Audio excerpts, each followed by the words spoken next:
இந்தியாவினுடைய 99.9% முஸ்லிம்கள் உங்கள் சட்டத்தை ஏற்கவில்லை, வீதிக்கு வந்திருக்கிறோம். உங்களுக்கு ஒரு சந்தேகம் வரலாம், கவர்மெண்ட் அவங்க கையில, அதிகாரம் அவங்க கையில, ராணுவம் அவங்க கையில, சட்டம் இயற்றுவதும் அதை செயல்படுத்துவதும் அவங்க கையில. நாம இந்த மாதிரி உக்கடத்துல ஒண்ணு கூட்டிட்ட மட்டும் சட்டம் வாபஸ் ஆயிருமான்னு நீங்க நினைக்கலாம். தொடர்ந்து போராடினால் அடிக்க அடிக்க அம்மியும் நகரும், அமித்ஷாவும் நகருவார், நடக்க முடியும். அதாவது தொடர் போராட்டத்தில் வெற்றி கிடைக்கும் என்று இந்த நாட்டில் நம்மை புரிய வைத்தவர்கள் ஹரியானாவுடைய, பஞ்சாபினுடைய விவசாயிகள். எப்படி போராடினான்னு உங்களுக்கு தெரியும்.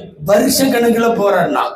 நம்மள மாதிரி டிப்டாப்பா வரல. குழந்தை குட்டியெல்லாம் கூட்டிட்டு வந்துட்டான், மனைவியெல்லாம் கூட்டிட்டு வந்துட்டான், டிராக்டர் ஓட்டிட்டு வந்துட்டான், மாடெல்லாம் கூட்டிட்டு வந்துட்டான்.